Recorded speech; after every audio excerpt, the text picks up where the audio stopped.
Om Vakratunda Mahakaya Kundamahakaya Suryakoti Samaprabha Suryakotisamaprabha Nirvignam Nirvignam Kurume Kurume Deva Deva Sarvakaryeshu Sarvakaryeshu Sarvada Sarvada Saraswati Saraswati Namastubhyam Namastubhyam Varade Varade Kamarupini Kamarupini Vidyarambham Vidyarambham Karishyami Karishyami Siddhir Siddhir Bhavatu Bhavatu Me Me Sada Sada Gurur Guru Brahma Brahma Gurur Guru Vishnu Vishnu Guru Guru Devo Devo Maheshwaraha Maheshwaraha Guru Guru Sakshat Sakshat Param Param Brahma Brahma Tasmai Tasmai Shri Shri Gurave Gurave Namaha Namaha Om Om Sahana Sahana Vavatu Bhavatu Sahano Sahano Bhunaktu Bhunaktu Sahaviryam Sahaviryam Karavavahe Karavavahe Tejasvinavadhitamastu Tejasvinavadhetamastu ma ma vidvishavahe vidvishavahe. Om Om Shanti Shanti Shanti Shanti Shanti. Shanti Om Shri Paramatmane Namaha. Om Shri Paramatmane Namaha Atat Tritiyodhyayaha. Atha Tritiyodhyayaha Shri Bhagavanuvacha. Shri Bhagavanuvacha Sloka number 4. Na karmana manarambhat Na karma namanarambhat naishkarmyam purushoshnute Naishkaryam Purushoshnudhe na cha sanyasanadeva Nacha Sanyasana Deva siddhim samadhigacchati. Siddhim Samadhi Gacchati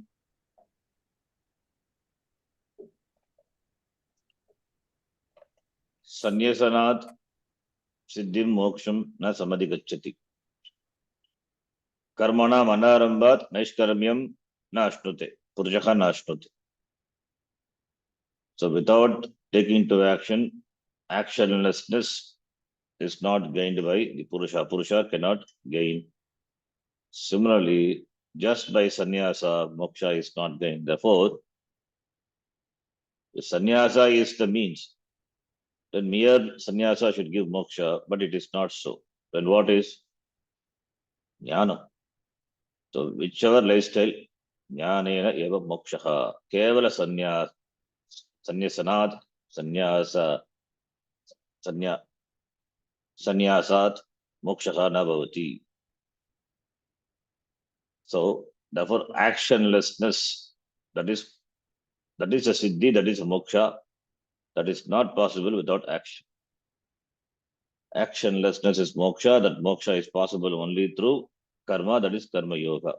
It means through karma yoga, you can handle your ragadveshas. When the ragadveshas are neutralized, that is when the mind antakranam is pure and ready for jnanam, then when the shastra shavanam, when a person goes to the guru and learns shastram, studies shastram, shastra shavana being a pramanam, when he is exposed to the shastram, when jnanam takes place, then jnanena mokshaha, natu kevala sannyasat or karmanam anarambhat. That is the purushaha na ashnute naishkarmyam purushaha siddhim na samadhigacchati. So, highlighting the importance of karma yoga. Therefore, for antakarna shuddhi, there is no choice. Antakarna shuddhi is important for jnana yoga. That is, therefore, karma yoga is important for jnana yoga. For jnana yoga, karma yoga is a means, and for moksha, jnana yoga is a means. So that's a connection, krama, order. Karma yoga means for jnanam, and jnanam is a means for moksha. Therefore, you cannot directly go to moksha from karma. You cannot directly go to moksha from karma, or you cannot go from jnanam to karma without jnanam to moksha without karma. Without karma, you cannot, in fact, cannot do pursue jnana yoga. Antakarna shuddhi not that, and where is jnana yoga? So the importance of karma is highlighted. Karma yoga is highlighted. Okay. And what is actionlessness? Naishkarmyam. Actionlessness is not doing action.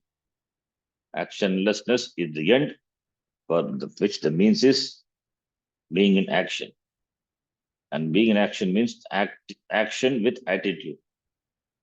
Not mere action, it is action with attitude. The attitudinal change in karma. The attitudinal change in doing karma, that alone converts the karma into yoga, karma yoga. Now let us read. The word Naishkarmyam is important because state of actionlessness, freedom from action, is identical with what is called moksha, this self-knowledge, atmajnana.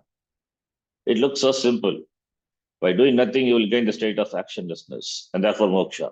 But Krishna clearly stated here that the state of actionlessness is not accomplished by not doing karma. It means by doing karma only it is accomplished.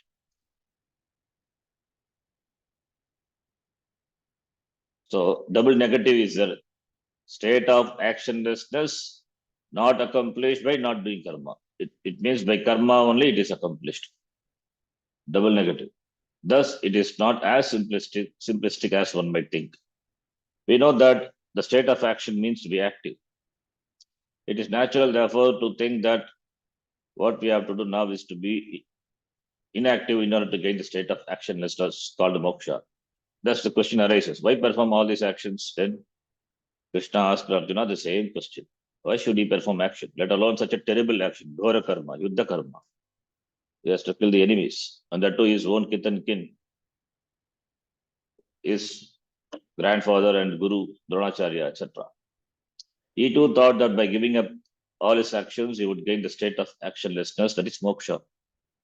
Here, the question can be asked: how long should you be actionlessness in order to gain moksha? Half a second, 1 second, 2 seconds, how long? If actionlessness is moksha, should you be actionlessness for a long time? What is the determining factor? Since between two thoughts there is no action at all, should you not gain moksha before the second thought comes? Should you not therefore have gained moksha long ago? In fact, in between thoughts, you must be gaining moksha all the time. If this kind of actionlessness amounts to moksha, then you would have gained it long ago. Another factor to consider is that it is not possible for you to be actionless. In fact, Krishna pointed this out in the next shloka. Remaining actionless for a long time is itself is an action. Since sitting is an action, someone will say, I will not sit, I will lie down. Then I will be actionless. But lying down is also an action. It's also karma. What are you doing now? I'm lying down. Thus, there is no way of gaining the state of actionlessness by not doing action. Someone may think that by not initiating an activity, he or she will gain the state of actionlessness. Since the very act of beginning, anything is to become active. The state of actionlessness is lost simply by starting an action. Thus, if an action is not started, perhaps the state of equilibrium between not acting and acting is actionlessness. If that state is not disturbed, moksha will not be disturbed. But if you begin any action, moksha will be disturbed. To correct this thinking, therefore, Krishna made very clear here that by not starting any activity, you do not gain actionlessness. Not taking any karma, you will not gain actionlessness. Naishkarmyam. Sannyasa doesn't guarantee moksha. It may also be said that sannyasa can be taken not because a person is afraid of performing actions, but simply as a vow that absolves the sannyasi from all of the commitments and obligations enjoined by the Veda. The Veda itself says that sannyasa can be taken and all activities can be given up in order to pursue knowledge. Krishna Bhagavan addressed this notion also, saying that by simply taking to sannyasa alone, one will not gain moksha. Just because a person has become a sannyasi doesn't mean that he or she has naishkarmi, because for this self-knowledge is required. Shankaracharya made the same point in his commentary on this shloka. Jnana Nishta, otherwise called moksha, it is not achieved by merely becoming a sannyasi, because karma yoga is the means. In fact, without the karma yoga nishta, sannyasa nishta is not possible. Only by karma yoga can you become a real sannyasi. Only then is there a choice between karma yoga and sannyasa. If you have gained a certain contemplativeness by life of karma yoga, if your life is more or less adequate and you are satisfied with yourself, then you can sit with yourself. Only then can sannyasi be a means for you. Without karma yoga, this sannyasa is not possible. To say nothing of nishkarmya. Therefore, the mere taking of sannyasa doesn't amount to gaining moksha. That is the meaning, very clear. Therefore, not performing action is also not nishkarmya. Mere sannyasa also not nishkarmyam. Not performing action is also not nishkarmyam. If not being a sannyasi, you don't do the karma that is to be done by you. It amounts to a dereliction of duty. It is Veda Viruddha. It is not nishkarmya. If, however, you give up karma by taking sannyasa, you may think that the vows you have taken are enough to free you from all action, but they are not. You still have to gain knowledge. Without knowledge, there is no moksha. And for that knowledge, you need chitta shuddhi. That is possible only by karma yoga. Therefore, actionlessness is not to be taken literally, as we shall see in the next shloka, shloka number 5.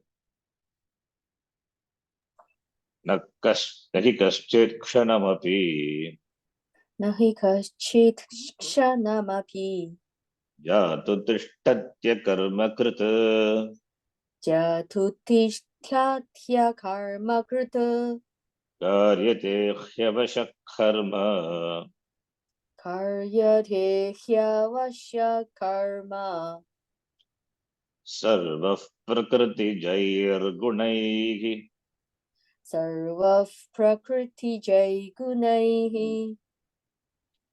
जातु means ever, न जातु means never. कश्चित् क्षणमपि, even for a moment, अकर्मकृत् न तिष्ठति. कर्मकृत् कर्म करोति इति कर्मकृत्. कर्म करोति इति कर्मकृत्. The one who performs action. Akarmakrit, opposite. Someone who performs no action. So, not performing action, a person cannot be even for a moment. Karyate hevashak karma. Helplessly, he will be propelled to do karma. Because of what? Sarvaha prakriti jaya guna. Because of the guna, the sattva, rajas, tamas, the guna of the prakriti, propelled by, helplessly driven by the guna, the person will be made to do karma.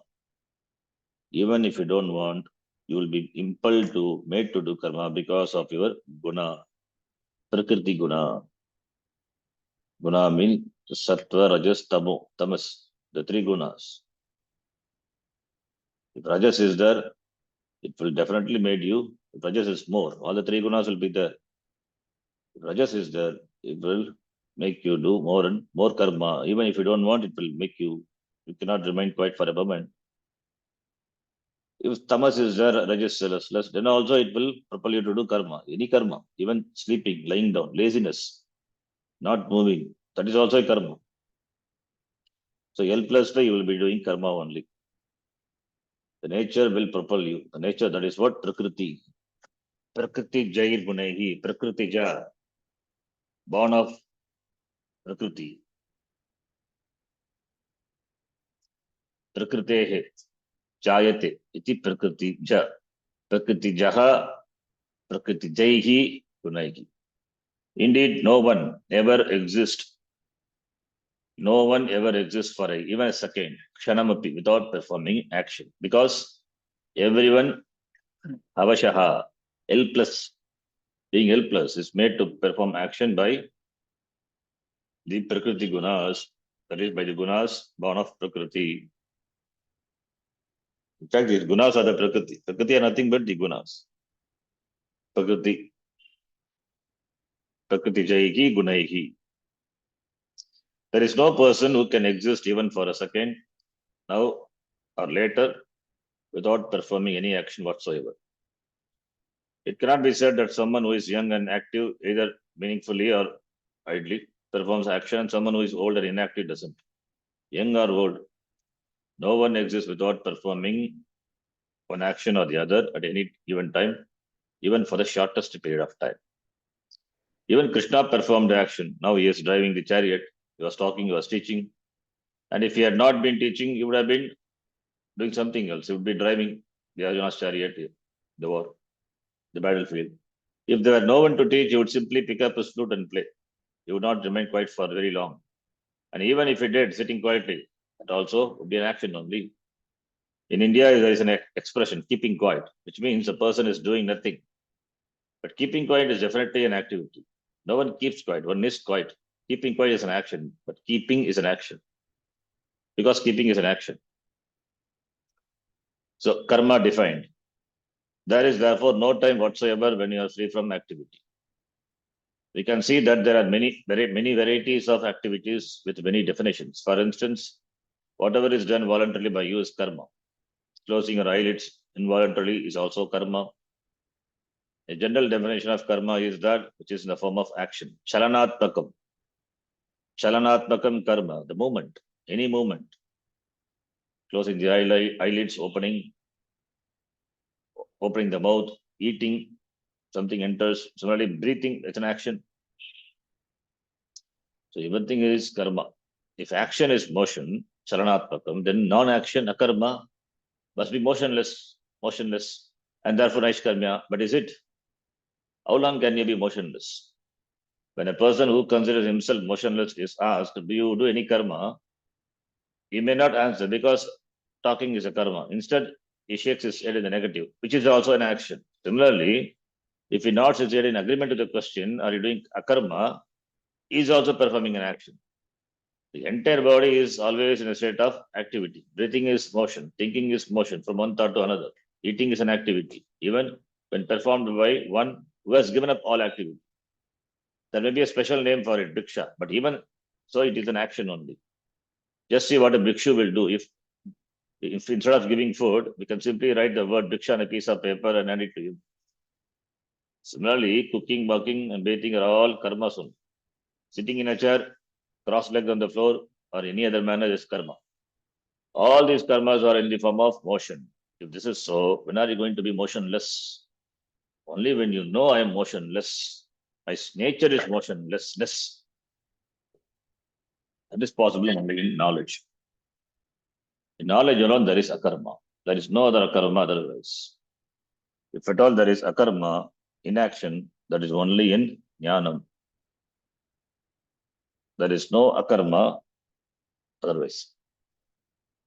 In knowledge, how is it in knowledge? In knowledge that agam atma, atma doesn't do any karma. For doing karma, for being in motion, the atma must be moving from one place to another place if it is motion. But there is no place where atma is not there. Atma being everywhere, all pervading, sarvavyapi. In the second chapter, we saw sarvagataha sthanuhu iti. Therefore, how can atma do karma? Atma is sarvavyapi. It's all pervasive. So therefore, since it is all pervasive, like akasha, all pervasive, how can akasha move? Akasha is only a relative example, closest example to atma. Space cannot move. Space cannot perform any action. Because space is all pervasive, relatively all pervasive. But atma is Sukshma, still subtler than space. If it is subtler than space, it must be more pervasive than Akasha. Even for Akasha, Atma is the Karanam. Atma is the even the Karanam for Akasha. The Taittiriya Upanishad, we learned Tasmad Atmanaha Akashastam Bhutaha Akashad Vayuhu Vayo Ragdihi Agne Rapaha Adhyaf Prathavi iti. Therefore, how can Atma do action? Therefore, knowing Atma, Aham Atma, then there is Akarma. There is no other Akarma iti. Thus, at no time is there any living being who is not performing some activity or the other. We have no way of knowing whether there is activity after death, except that the Shruti says that one takes another birth, thereby implying even more action. Therefore, when is a person not performing action? Even in deep sleep, there is activity, since breathing and other vital physiological functions continue to operate. Otherwise, there would be no need to break one's fast. There would be no breakfast for the person. Causes of action. If motion is action, then there is no time when the person in a given physical body is free from activity. Even if action is taken as something that is will-based, one is always doing one thing or the other, helplessly, impelled by an unseen cause, as Krishna said in the second line of the shloka when he introduced the Prakriti, the word Prakriti. Prakriti is that out of which any product, any creation is ultimately born. And it is a word given to the material cause, Upadana Karanam of the Jagat. Your mind is also born out of Prakriti, which has three qualities, gunas, sattva, rajas, and tamas. Being qualities of the cause, Prakriti, these three qualities will also be the effect of the product. Karana gunaha karye vartante. So, therefore, it will be in the product. For example, gold is the cause for a given bangle. Gold has certain qualities, a certain weight, and that weight will be there in the bangle. It has also a certain color, which also will be there in the bangle. Because gold is rust proof. Therefore, bangle also will be rust proof. Why? Because gold is the cause, bangle is the karanam. The bangle will contain the malleability, strength, and so on of the gold because it is born of gold, prakriti.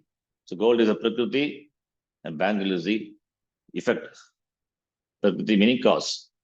Its cause being gold, therefore, the bangle will necessarily have all of the qualities as gold. Similarly, here also, prakriti jayit kunaihi iti. Qualities of the mind.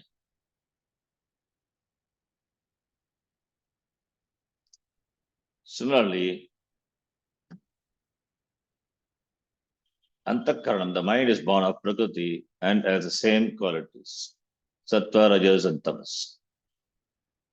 Each of these qualities produces certain types of desire, the expressions of which can be classified according to each of these qualities, as we shall see in more detail later in the Gita. For instance, there are three types of giving. Giving as an investment in expectation of return is born of Tamas. And giving for the sake of pride is born of Rajas. And giving because it must be done, and once done, it is forgotten. It is born of Sattva. Thus, there is a clean division among the three. Because Sattva, Rajas, and Tamas are present in everyone, there are three types of action with reference to desires. Prompted by these desires, one performs action. These three gunas will always be there, even for a jnani. Therefore, no akarma is not possible in terms of the prakriti. Karma will be there. Akarma, if at all, if we talk about, it's only in terms of jnana. Very clear. So, prompted by these desires, and here we're talking about ajnani, prompted by these desires, one performs action. In this way, all beings are made to do action. There is no escaping it. A bug keeps moving because if it stays in one place, it risks getting squashed. Even by moving, it has no guarantees. For a worm to go from one side of a room to another is like making a pilgrimage on foot to Benares from south of India. Something inside every living creature impels it to perform action. This is how the creation is. No one remains without performing action. Nahi kashit kshanamapi jadu tashtati karma krita. Therefore, literally speaking, you are not going to accomplish naishkarmya, actionlessness. Actionlessness literally not possible. Naishkarmya is simply knowing oneself to be free from doership. That is jnanam. Agam atma karta. This is the only Naishkarmya available, and that is what is called moksha. This is not understood, and therefore people take Naishkarmya to be really actionlessness, and therefore refrain from doing karma, which is sheer stupidity. The verse under discussion here relates to the previous one. By not beginning an action, an activity, you are not going to accomplish Naishkarmya. Nor are you going to do so by giving up an action, even if you adhere to the Vedic rules for sannyasa. Also, by becoming a sannyasi, you cannot give up all your activity because it is physically impossible. You will always be doing one thing or the other. You will go for food, which is an action. Bhiksha is an action. You will eat the food, eating, action, which is another action. Thus, even a sannyasi is active in some form or the other. Therefore, if you take sannyasa, it doesn't mean you have gained sarvakarma sannyasa. You have merely been absolved from certain duties. That is what sannyasa is. Vaidika karma. You are exempted from doing some certain Vaidika karmas. That is what sannyasa really means. Giving up all action is a matter of knowing, understanding. Agam atma iti, that is a matter of understanding. Brahmatma, Brahma, which is revealed by the Shastram, is myself, Aham iti. When choosing between the lifestyles, don't think sannyasa is easy. There is activity in sannyasa also. Sannyasi also has got some karma, minimum karma, just as there is in karma yoga. Which one is more appropriate for you? It depends upon your disposition. Therefore, which lifestyle is more suitable for you? That we will read in the next class tomorrow. Om Purnamadav Purnamidam Purnamidam Purnat Purnamadachyate Purnasya Purnamadaya Purnameva Vashishyate Vashishyate. Om Shanti Shanti Shanti Shanti Harihi Om Om Shri Shri Gurubhyo Gurubhyo Namaha Namaha Harihi Harihi Om Om Dhanyavadaha Dhanyawad